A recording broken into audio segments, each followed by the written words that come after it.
S S ಟಿವಿಯಲ್ಲಿ ಜಾಹೀರಾತು ನೀಡಲು ಈ ನಂಬರಿಗೆ ಸಂಪರ್ಕಿಸಿ. ಸ್ನೇಹಿತರೆ, ಇದೇ ಏಪ್ರಿಲ್ 10ನೇ ತಾರೀಕು ಪೀಟರ್ ಸಿನಿಮಾ ರಿಲೀಸ್ ಆಗ್ತಿದೆ. ಅದರ ನಿರ್ದೇಶನ ಮಾಡಿರುವಂಥವ್ರು ನಮ್ಮ ಸುಕೇಶ್ ಶೆಟ್ಟಿ ಅವರು. ಈ ಹಿಂದೆ ಅವರ ಡೈರೆಕ್ಷನ್ನಲ್ಲಿ ದೂರದರ್ಶನ ಸಿನಿಮಾ ನೀವು ನೋಡಿರ್ತೀರಾ, ಮೆಚ್ಕೊಂಡಿದ್ದೀರಾ. ಇವತ್ತು ಪೀಟರ್ ಅನ್ನುವಂಥ ಸಿನಿಮಾ ಡೈರೆಕ್ಷನ್ ಮಾಡಿದ್ದಾರೆ. ಇದೇ ಏಪ್ರಿಲ್ 10ನೇ ತಾರೀಕು ರಿಲೀಸ್ ಆಗ್ತಿದೆ ಸಿನಿಮಾ. ಈ ಕುರಿತಾಗಿ ಮಾತಾಡಲಿಕ್ಕೆ ನಮ್ಮ ಜೊತೆ ಸುಕೇಶ್ ಶೆಟ್ಟಿ ಅವರು ಇದ್ದಾರೆ. ಬನ್ನಿ, ಅವ್ರನ್ನ ಮಾತಾಡ್ತಾ ಹೋಗ್ತೀನಿ. ಸರ್ ನಮಸ್ತೆ, ಹೇಗಿದ್ದೀರಾ? Super sir. ದೂರದರ್ಶನ ಮೂಲಕ ನಮ್ಮನ್ನೆಲ್ಲರೂ ಒಂದು ಸ್ವಲ್ಪ ಆಡಿಯನ್ಸ್ನೆಲ್ಲ ಕಟ್ ಹಾಕಿದ್ರಿ ಥಿಯೇಟರಲ್ಲಿ. ಬಟ್ ಇವಾಗ ಪೀಟರ್ ಮೂಲಕ ಬರ್ತಾ ಇದ್ದೀರಾ. ಬಟ್ ನಿಮ್ಮ ಎಕ್ಸೈಟ್ಮೆಂಟ್ ಹೇಗಿದೆ? ಬಟ್ ಏನು ಹೇಳಕ್ಕೆ ಹೊಟ್ಟಿದ್ದೀರಾ ಪೀಟರ್ ಮುಖಾಂತರ ಅಂತ? ಎಸ್, ತುಂಬಾ ಎಕ್ಸೈಟೆಡ್ ಆಗಿದ್ದೀವಿ. ಯಾಕೆಂದರೆ ಒಂದು ಸಿನಿಮಾ ಅಂತ ಮಾಡಬೇಕಾದ್ರೆ ಅದ್ರ ಹಿಂದೆ ಇರುವಂಥ ಎಫರ್ಟ್ಗಳಾಗಲಿ, ಅದ್ರ ಹಿಂದೆ ಇರುವಂಥ ಒಂದು ತಂಡದ ಒಂದು ಎನರ್ಜಿ ಆಗಲಿ, ಸೊ ಇದೆಲ್ಲದಕ್ಕೂ ಒಂದು ಉತ್ತರ ಸಿಗಬೇಕು ಅಂದರೆ ನಮಗೆ ರಿಲೀಸ್ ದಿನ ಬರಬೇಕು. ಸೊ ರಿಲೀಸ್ ದಿನ ನಾವು ಏನು ಮಾಡಬೇಕು ಅನ್ನೋದು ನಾವು ಮುಹೂರ್ತದ ದಿನವೇ ನಾವು ಪ್ಲ್ಯಾನ್ ಮಾಡಿರಬೇಕು. ಸೊ ಹಾಗಾಗಿ ತುಂಬ ಇಡೀ ತಂಡ ನಾವು ಎಕ್ಸೈಟೆಡ್ ಆಗಿದ್ದೀವಿ. ಸೊ ಏಪ್ರಿಲ್ 10ಕ್ಕೆ ಪೀಟರ್ ಸಿನಿಮಾ ಬರ್ತಾ ಇದೆ. ಆ್ಯಂಡ್ ಸಾಕಷ್ಟು ವಿಚಾರಗಳನ್ನು ಈ ಸರಿ ಹೇಳೋಕ್ಕೆ ಪ್ರಯತ್ನ ಮಾಡಿದ್ದೀನಿ. ಆ್ಯಸ್ ಎ ಡೈರೆಕ್ಟ್ರಾಗಿ ದೂರದರ್ಶನ ಕೊಟ್ಟಂಥ ಎಕ್ಸ್ಪೀರಿಯನ್ಸ್ ಬೇರೆ, ಆ್ಯಸ್ ಎ ಡೈರೆಕ್ಟ್ರಾಗಿ ಪೀಟರ್ ಕೊಡುವಂಥ ಎಕ್ಸ್ಪೀರಿಯನ್ಸ್ ಬೇರೆ ಈ ಸರ್. Okay sir. ಅಂದರೆ ಈಗ ಟ್ರೈಲರು ಟೀಸರು ನೋಡಿದಾಗ ಜನರಲ್ ಒಂಥರ ಕಾಡ್ತಾ ಇದೆ, ಏನಿದು ಪೀಟರ್ಗೂ ಚೆಂಡೆಗೂ ಏನು ಸಂಬಂಧ ಅನ್ನುವಂಥದ್ದು. ಬಟ್ ಅದ್ರ ಬಗ್ಗೆ ಒಂದು ಕ್ಲಾರಿಟಿ ಕೊಡೋದಾದರೆ ಏನು ಹೇಳ್ತೀರಾ ಅಂತ? ಪೀಟರ್ ಹೇಗೆ ಒಂದು ಊರಲ್ಲಿ ಒಬ್ಬ ಅಬ್ದುಲ್ ಇರ್ತಾನೆ, ಒಬ್ಬ ರಹೀಮ್ ಇರ್ತಾನೆ, ರಾಮ್ ಇರ್ತಾನೆ, ಸುಕೇಶ್ ಇರ್ತಾನೆ, ಮನೀಶ್ ಇರ್ತಾನೆ. ಸೊ ಹಾಗೇನೆ ಅದು ಆ ಊರಲ್ಲಿ ಪೀಟರ್ ಕೂಡ ಇದ್ದಾನೆ, ಅಷ್ಟೇ ವ್ಯತ್ಯಾಸ. ಹೇಗೆ ಒಂದು ಕೆಲವೊಂದು ಪಾತ್ರಗಳು ಅಥವಾ ಕೆಲವೊಂದು ಇವಾಗ ಒಂದು ಊರಿನಲ್ಲಿ ಒಬ್ಬೊಬ್ಬ ವ್ಯಕ್ತಿಗಳು ಒಬ್ಬೊಬ್ರಿಗೆ ಫೇವ್ರೇಟ್ ಇರ್ತಾರೆ. ಅಂದರೆ ಅವ್ರು ಮಾಡೋ ಕೆಲಸಗಳಾಗಲಿ, ಅವ್ರು ಆಯ್ಕೆ ಮಾಡ್ಕೊಳ್ಳುವಂಥ ಒಂದು ದಾರಿಗಳಾಗಲಿ, ಇದೆಲ್ಲದರಿಂದ ಅವರು ಫೇವ್ರೇಟ್ ಆಗಿರ್ತಾರೆ. ಸೊ ಆ ಥರ ಇದ್ದಾಗ ಪೀಟರ್ ಕೂಡ ಆ ಊರಿನಲ್ಲಿ ಒಬ್ಬ ತುಂಬ ಫೇವ್ರೇಟ್ ವ್ಯಕ್ತಿ ಅವನು. ಸೊ ಇವಾಗ ನೀವು ಅಬ್ಸರ್ವ್ ಮಾಡಿರ್ಬೋದು, ಈಗ ಎಷ್ಟೋ ಊರುಗಳಲ್ಲಿ ಮುಸ್ಲಿಮ್ರು ಬ್ಲಡ್ ಡೋನರ್ ಆಗಿರ್ತಾರೆ. ಓಕೆ, ಅವ್ರದ್ದೊಂದು ಫೋನ್ ನಂಬರ್ ಯಾವಾಗಲೂ ಹಾಕಿರ್ತಾರೆ, ಇವರು ಬ್ಲಡ್ ಡೋನರ್ ಬೇಕು ಅಂದರೆ ಇವ್ರನ್ನ ಕಾಂಟ್ಯಾಕ್ಟ್ ಮಾಡಿ ಅಥವಾ ಇವ್ರನ್ನ ಇದು ಮಾಡಿ ಅಂತ. ಸೊ ಆ ಥರ ನಾವು ಒಂದಷ್ಟು ಕಟ್ಟುಪಾಡುಗಳಿಗೆ ನಾವು ಸಿಕ್ಕಾಕೋಬಾರ್ದು. ಪ್ಲಸ್ ಇಲ್ಲಿ ಏನು ಅಂದರೆ ಚಂಡೆ ಅನ್ನೋದೊಂದು ಆರ್ಟ್ ಫಾರ್ಮ್. ಆ ಆರ್ಟ್ ಫಾರ್ಮ್ಗೆ ಯಾವುದೇ ರೀತಿಯಾದಂಥ ಬ್ಯಾರಿಯರ್ ಇಲ್ಲ, ಯಾವುದೇ ರೀತಿಯಾದಂಥ ಒಂದು ಬೌಂಡ್ರಿ ಇಲ್ಲ. ಸೊ ಇಲ್ಲಿ ಇನ್ನೊಂದೇನು ಅಂದರೆ ಚರ್ಚೆಗೆ ಹುಟ್ಟಾಕುವಂಥ ವಿಷಯ ಆದರೆ ಚರ್ಚೆಗೆ ಹುಟ್ಟಾಕಲಿ ಅನ್ನೋದು ಒಂದು ಉದ್ದೇಶ.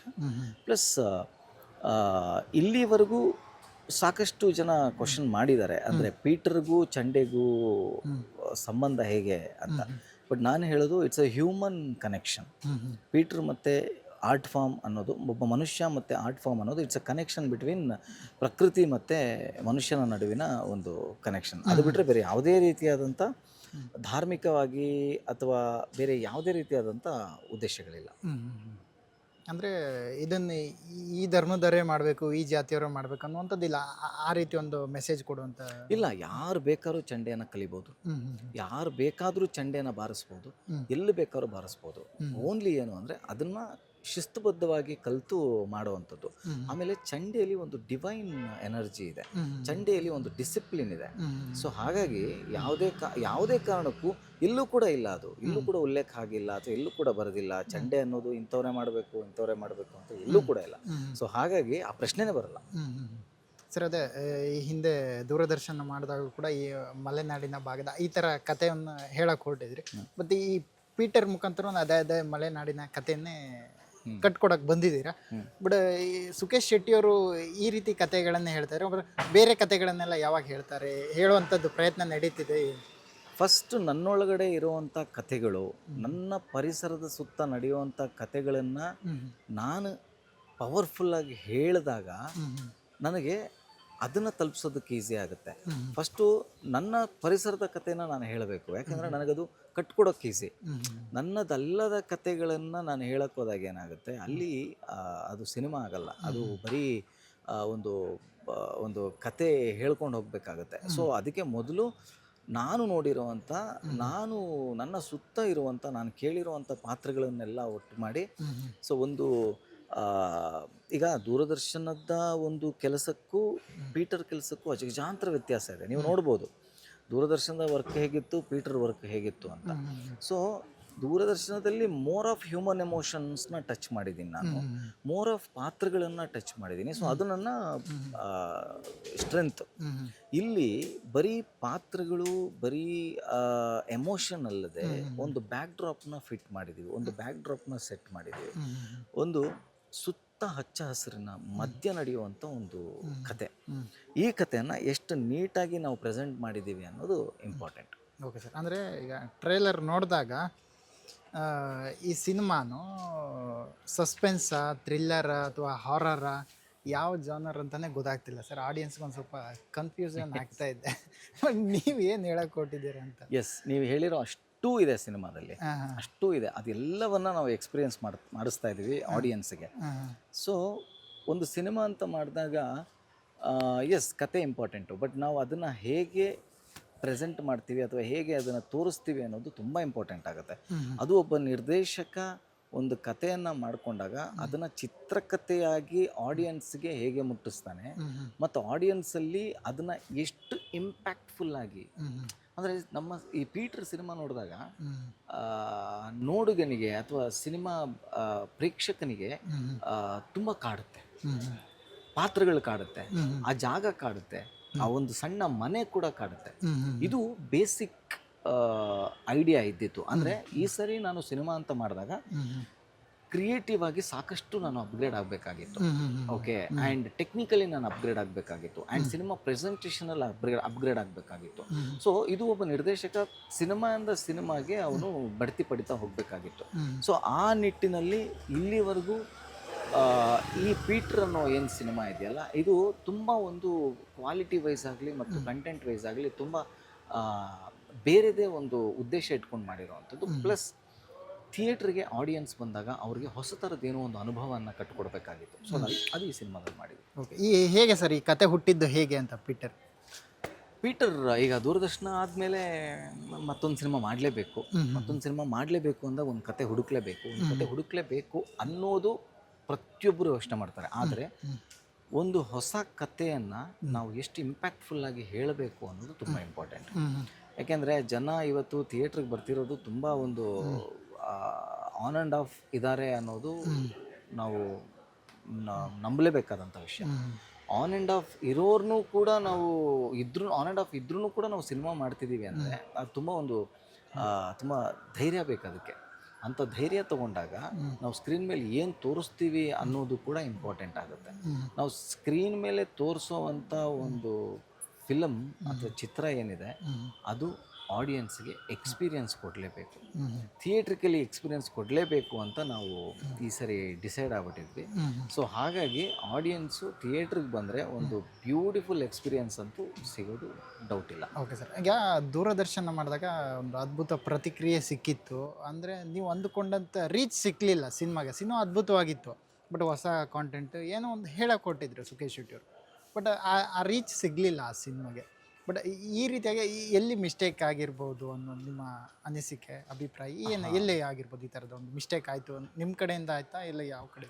ಇಲ್ಲ ಅದನ್ನು ಜಡ್ಜ್ ಮಾಡೋಕ್ಕಾಗಲ್ಲ ಯಾರ ಕಡೆಯಿಂದ ಮಿಸ್ಟೇಕ್ ಆಯಿತು ಏನು. ಇವಾಗ ನೀವೇ ಹೇಳ್ತಿದ್ರ ಪ್ರಾಡಕ್ಟ್ ಚೆನ್ನಾಗಿತ್ತು ಅಂತ. ಹೌದು, ಐ ಅಕ್ಸೆಪ್ಟ್ ಇಟ್. ಓಕೆ, ಈಗ ಕೆಲವೊಂದು ಫೇಸ್ಗಳಿರ್ತದೆ, ಕೆಲವೊಂದು ಕಾಲಾಂತರಗಳು ಬದಲಾಗ್ತಾ ಹೋಗ್ತಾ ಇರುತ್ತೆ. ಈಗ ಆ ಟೈಮಲ್ಲಿ 2023ನಲ್ಲಿ ಜನ ಸ್ವಲ್ಪ ಥಿಯೇಟ್ರನ್ನ ಆದಷ್ಟು ಇಗ್ನೋರೇ ಮಾಡ್ತಿದ್ರು. ಆ ಇಗ್ನೋರೆನ್ಸ್ ಸ್ಟಾರ್ಟ್ ಆಗಿದೆ 2022-23ಕ್ಕೆ, ಇನ್ನೂ ಜಾಸ್ತಿ ಸ್ಟಾರ್ಟ್ ಆಯಿತು. ಅದೇ ಟೈಮಲ್ಲಿ ನಾವು ಅನ್ಫಾರ್ಚುನೇಟ್ ಆಗಿ ದೂರದರ್ಶನ ಮಾಡಿದ್ವಿ. ಆದರೆ ದೂರದರ್ಶನ ಟಿ ವಿಲಿ ಬಂದಮೇಲೆ, ಝೀನಲ್ಲಿ ಬಂದಮೇಲೆ, ದೂರದರ್ಶನ OTTಲಿ ಬಂದಮೇಲೆ ನನಗೆ ಮತ್ತು ನನ್ನ ತಂಡಕ್ಕೆ, ನಿರ್ಮಾಪಕರಿಗೆ ಸಿಕ್ಕಂಥ ಪ್ರತಿಕ್ರಿಯೆ ತುಂಬ ದೊಡ್ಡದಾಗಿತ್ತು. ಆ್ಯಂಡ್ ಅಫ್ಕೋರ್ಸ್ ಅದೊಂದು ಮಾತಿದೆಯಲ್ಲ, ಇದನ್ನು ನಾವು ಥಿಯೇಟ್ರಲ್ಲೇ ನೋಡಬೇಕಾಗಿತ್ತು ಅಂತ. ಅದನ್ನು ನಾವು ತಪ್ಪು ಅಂತಲೂ ಹೇಳೋದಕ್ಕಾಗಲ್ಲ. ಅದು ಆಯಾ ಟೈಮಿಗೆ ಅವರ ಅವೈಲೇಬಿಲಿಟಿ ಪ್ರಕಾರ ಆಗಿತ್ತು.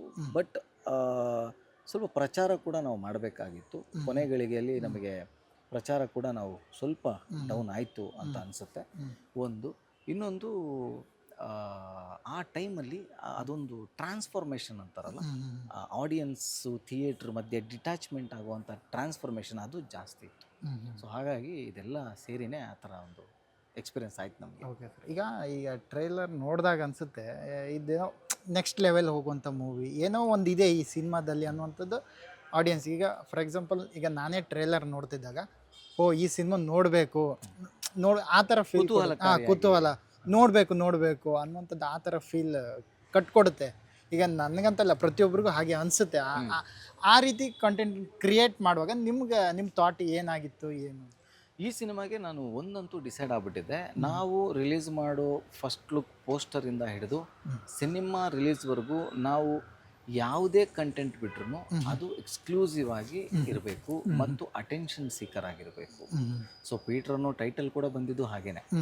ಪೀಟರ್ ಅನ್ನೋ ಟೈಟಲ್ಲು ಮತ್ತು ಚಂಡೆ, ಆ ಊರು ಜಾಗ ಎಲ್ಲ ಕಾಂಟ್ರಾಸ್ಟ್ ಆಗಿ ಸೆಟಪ್ ಮಾಡಿದ್ದು ಅದೇ ರೀಸನ್ಗೆ. ಅಂದರೆ ಪೀಟರ್ ಅಂತ ಟೈಟಲ್ ಬಂದಾಗ ಡಾಲಿ ಧನಂಜಯ ಅವರು ತುಂಬ ಪ್ರೀತಿಯಿಂದ ರಿಲೀಸ್ ಮಾಡಿಕೊಡ್ತಾರೆ, ವಿಜಯ್ ಸೇತುಪತಿ ಅವರು ತುಂಬ ಪ್ರೀತಿಯಿಂದ ರಿಲೀಸ್ ಮಾಡಿಕೊಡ್ತಾರೆ. ಯಾಕೆಂದರೆ ನಾವು ಆ ಥರ ಒಂದು ಡಿಸೈನ್ ಮಾಡಿರ್ತೀವಿ, ಅದರಿಂದನೇ ಒಂದಷ್ಟು ನಮಗೆ ತುಂಬ ಅಪ್ರಿಷಿಯೇಷನ್ಸ್ಗಳು ಬರುತ್ತೆ, ತುಂಬ ಚೆನ್ನಾಗಿದೆ, ವರ್ಕ್ ಚೆನ್ನಾಗಿದೆ ಅಂತ. So that is planned before shoot. Before ಶೂಟಲ್ಲೇ ನಾನು ಪ್ಲ್ಯಾನ್ ಮಾಡಿಬಿಟ್ಟಿದ್ದೆ ಈ ಥರದ ಮಾರ್ಕೆಟಿಂಗ್ ಸ್ಟ್ರಾಟಜಿ ಮಾಡಬೇಕು ಅನ್ನೋದು. ಆಮೇಲೆ ಪ್ರತಿ ನಿರ್ದೇಶಕ ಇವತ್ತಿನ ದಿನಕ್ಕೆ ಒಬ್ಬ ಮಾರ್ಕೆಟಿಂಗ್ ಸ್ಟ್ರಾಟಜಿಸ್ಟ್ ಆಗಬೇಕಾದಂಥ ಅವಶ್ಯಕತೆ ಇದೆ. ಯಾಕೆಂದರೆ ಸಿನಿಮಾದ ಸೆಲ್ಲಿಂಗ್ ಪಾಯಿಂಟ್ಸ್ಗಳು ನಿರ್ದೇಶಕನಿಗೆ ಗೊತ್ತಿರೋದು ಫಸ್ಟು, ಬೇರೆ ಯಾರಿಗೂ ಗೊತ್ತಿರಲ್ಲ. ಆ ಸೆಲ್ಲಿಂಗ್ ಪಾಯಿಂಟ್ನ ಕರೆಕ್ಟ್ ವೇನಲ್ಲಿ ಪಬ್ಲಿಕ್ಗೆ ತಲುಪಿಸೋದು ಅವನ ಕೆಲಸ ಅದು. ಸೊ ಅವನು ಅದನ್ನು ಕರೆಕ್ಟ್ ಮಾಡ್ದ ಅಂದರೆ ನೆಕ್ಸ್ಟ್ ಬರುವಂಥ ಫಸ್ಟ್ ಟೈಟಲ್ ರಿಜಿಸ್ಟರ್ ಆಯಿತು ಅಂದರೆ ನೆಕ್ಸ್ಟ್ ನಾವು ಫಸ್ಟ್ ಲುಕ್ ಬಿಡ್ತೀವಿ, ಅದು ಚೆನ್ನಾಗಿ ವರ್ಕ್ ಆಗುತ್ತೆ. ಸುಂದರಿ ಸಾಂಗ್ ಬಿಡ್ತೀವಿ, ಟೀಸರ್ ಬಿಡ್ತೀವಿ, ಜೋಶ್ ಜವಾನಿ ಬಿಡ್ತೀವಿ. ಇದೆಲ್ಲವನ್ನ ನಾವು ಪ್ಲ್ಯಾನ್ ಮಾಡಿ ಬರ್ತೀವಿ. ಆಮೇಲೆ ಟೀಸರ್ ಕೂಡ ಅಷ್ಟೇ, ಟೀಸರ್ ಹೀಗೇ ಇರಬೇಕು, ಹೀಗೆ ಇದ್ರೇ ಆಡಿಯನ್ಸ್ನ ಸೆಳೆಯುತ್ತೆ ಅನ್ನೋದು ನಾವು ಫಸ್ಟೇ ಡಿಸೈಡ್ ಮಾಡಿಬಿಟ್ಟಿದ್ದೆ ನಾನು. ಸೊ ಹಾಗಾಗಿ ಎಲ್ಲ ಕೆಲಸದಲ್ಲೂ ಅದೊಂದು ಅಚ್ಚುಕಟ್ಟಾಗಿ ನಾವು ಕೆಲಸ ಮುಗಿಸ್ಕೊಂಡ್ಬಂದಿದ್ದೀವಿ. ಅಂದರೆ ಈಗ ಈ ಪ್ಯಾನ್ ಇಂಡಿಯಾ ಲೆವೆಲಲ್ಲಿ ರೀಚ್ ಮಾಡಿಸ್ಬೇಕು ಈ ಸಿನಿಮಾ ಅನ್ನುವಂಥದ್ದು ಆ ರೀತಿ ಥಾಟ್ ಯಾಕೆ ಬಂತು ನಿಮಗೆ? ಇದು ಆ್ಯಕ್ಚುಲಿ ಬೇಸಿಕಲಿ ನಾವು ರಿಲೀಸ್ ಮಾಡಿದ್ದು ಅನೌನ್ಸ್ ಮಾಡಿದ್ದು ಕನ್ನಡ, ತಮಿಳು, ತೆಲುಗು ಅಂತ. ಯಾಕೆಂದರೆ ಕನ್ನಡದ ಜೊತೆಗೆ ಅದರ್ ಲ್ಯಾಂಗ್ವೇಜ್ ಕೂಡ ನಾವು ಮಾಡ್ತಿದ್ದೀವಿ ಅಂತಂದಾಗ ಈ ಡಿಜಿಟಲ್ ಆಗಲಿ OTT ಆಗಲಿ ಒಂದು ಸ್ವಲ್ಪ ಇಂಟ್ರೆಸ್ಟ್ ತೋರಿಸುತ್ತೆ. ಇದು ಬೇಸಿಕ್ ಐಡಿಯಾ ಇದ್ದಿದ್ದು ನಮ್ಮದು. ಅಂದರೆ ಬರೀ ಕನ್ನಡ ಅಲ್ಲ, ಅದರ್ ಲ್ಯಾಂಗ್ವೇಜನ್ನು ಇವರು ಡಬ್ ಮಾಡಿ ಇವರು ನಮಗೆ ಕೊಡ್ತಾರೆ ಅನ್ನೋದು. ಸೊ ಯಾಕೆಂದರೆ ಬರೀ ಕನ್ನಡ ಸಿನಿಮಾ ಅಂದರೆ ಒಂದು ಸ್ವಲ್ಪ ಟೈಮ್ ತೊಗೊಳ್ತಾ ಇದ್ರು ಅಕ್ಸೆಪ್ಟ್ ಮಾಡ್ಕೊಳ್ಳೋದಕ್ಕೆ OTT ಅವರು. ಸೊ ಹಾಗೆ ಸ್ಟ್ರಾಟಜಿ ಮಾಡಿ ಸ್ಟಾರ್ಟ್ ಮಾಡಿರೋವಂಥದ್ದು.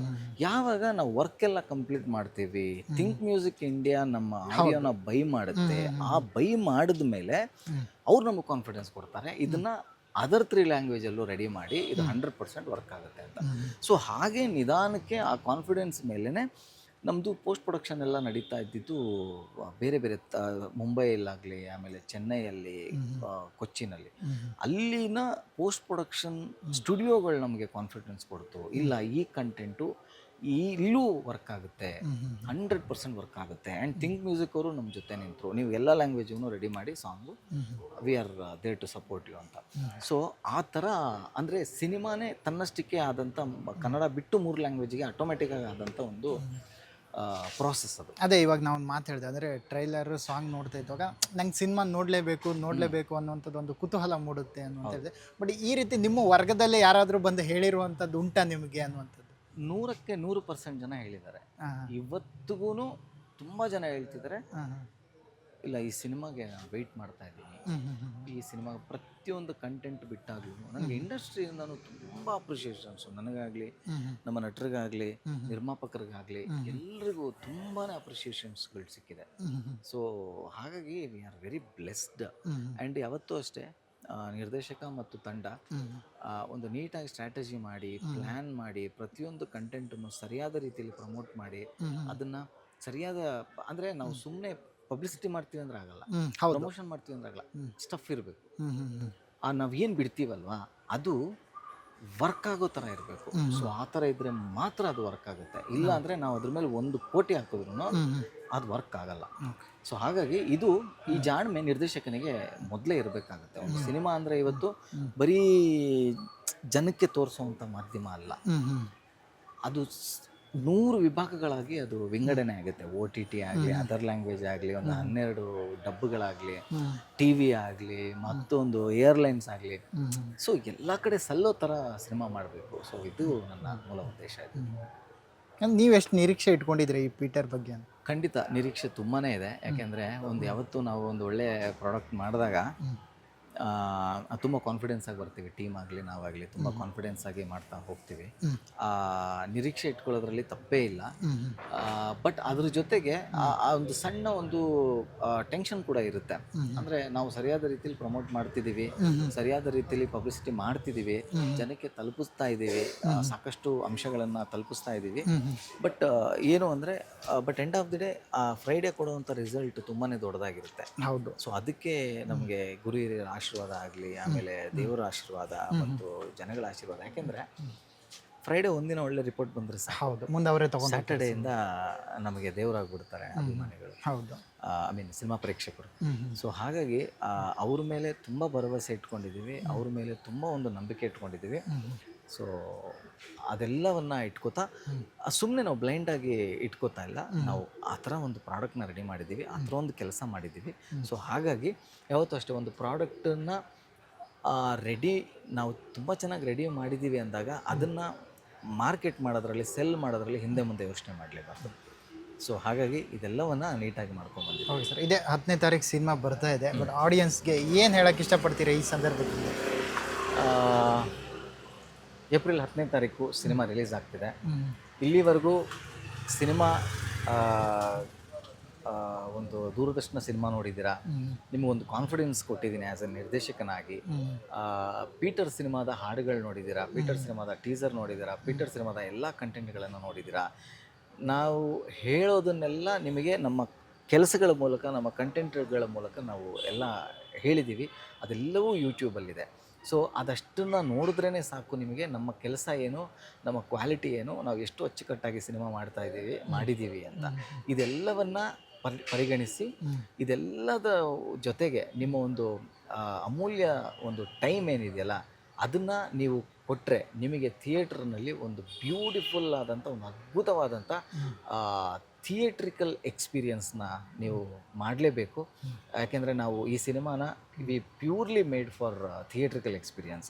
ಸೊ ಒಂದು ಮಳೆ ಅಂದರೆ ನಿಮಗೆ ಫೀಲ್ ಮಾಡುತ್ತೆ. ಆ ಮಳೆ ನೀವು ಮಳೆನಲ್ಲೇ ನೆನೆಯೋ ಥರ ಫೀಲ್ ಮಾಡುತ್ತೆ. ನೀವೊಂದು ಬೆಟ್ಟ ಗುಡ್ಡ ನೀವಾಗ ಸ್ಕ್ರೀನಲ್ಲಿ ಬರ್ತಿದೆ ಅಂದರೆ ನಿಮಗೆ ಅದು ಅಷ್ಟು ಆಪ್ತವಾಗಿ ನಿಮಗೆ ಅದು ಕನೆಕ್ಟ್ ಆಗುತ್ತೆ. ಸೊ ಇದೆಲ್ಲವನ್ನು ನೀವು ಥಿಯೇಟ್ರಲ್ಲೇ ಫೀಲ್ ಮಾಡಬೇಕು. ಸೊ ದಯವಿಟ್ಟು ಮಿಸ್ ಮಾಡಬೇಡಿ. ಏಪ್ರಿಲ್ 10ನೇ ತಾರೀಕು ಪೀಟರ್ ಸಿನಿಮಾ ರಾಜ್ಯಾದ್ಯಂತ ಬಿಡುಗಡೆ ಆಗ್ತಾ ಇದೆ. ಓಕೆ ಸ್ನೇಹಿತರೆ, ಇದಿಷ್ಟು ನಮ್ಮ ನಿರ್ದೇಶಕರಾದಂಥ ಸುಕೇಶ್ ಶೆಟ್ಟಿ ಅವರ ಮಾತಾಗಿತ್ತು. ನೀವು ನೋಡಿದ್ರಲ್ಲ ಅವ್ರ ಮಾತು. ಅದ್ಭುತವಾದ ಸಿನಿಮಾ ಅಂತ ಹೇಳಿದರೆ ತಪ್ಪಾಗಲಿಕ್ಕಿಲ್ಲ. ನಿಜವಾಗ್ಲೂ ಇಂಥ ಸಿನಿಮಾ ನಾವು ಮಿಸ್ ಮಾಡಿಕೊಂಡ್ರೆ ನಮ್ಮ ದೊಡ್ಡ ಹುಚ್ಚರೆ ಯಾರು ಇಲ್ಲ ಅಂತಲೇ ಹೇಳ್ಬೋದು. ಒಂದು ಸಾರಿ ಸಿನಿಮಾ ನೋಡಿ ಆಮೇಲೆ ನೀವು ಅದರ ಅನಿಸಿಕೆಯನ್ನು ಹೇಳಿ. ಇದೇ ಏಪ್ರಿಲ್ 10ನೇ ತಾರೀಕಿಗೆ ಸಿನಿಮಾ ರಿಲೀಸ್ ಆಗ್ತಿದೆ. ನಿಜವಾಗ್ಲೂ ಒಂದು ಕನ್ನಡ ಸಿನಿಮಾ ನೆಕ್ಸ್ಟ್ ಲೆವೆಲ್ಗೆ ಹೋಗುತ್ತೆ ಅನ್ನೋದಕ್ಕೆ ಈ ಟ್ರೈಲರ್ ಮತ್ತು ಟೀಸರೇ ಹಾಗೂ ಸಾಂಗ್ಗಳೇ ಸಾಕ್ಷಿ ಅಂತಲೇ ಹೇಳ್ಬೋದು. ಏಪ್ರಿಲ್ 10ನೇ ತಾರೀಕಿಗೆ ಸಿನಿಮಾ ರಿಲೀಸ್ ಆಗ್ತಿದೆ. ದಯವಿಟ್ಟು ಎಲ್ಲರೂ ಹೋಗಿ ಚಿತ್ರಮಂದಿರದಲ್ಲೇ ಸಿನಿಮಾ ನೋಡಿ ಹರಿಸಿ ಹಾರೈಸಿ. SS ಟಿವಿ, ಸಿನಿಮಾ ಜಗತ್ತಿನ ಕ್ಷಣ ಕ್ಷಣದ ಸುದ್ದಿಯೊಂದಿಗೆ.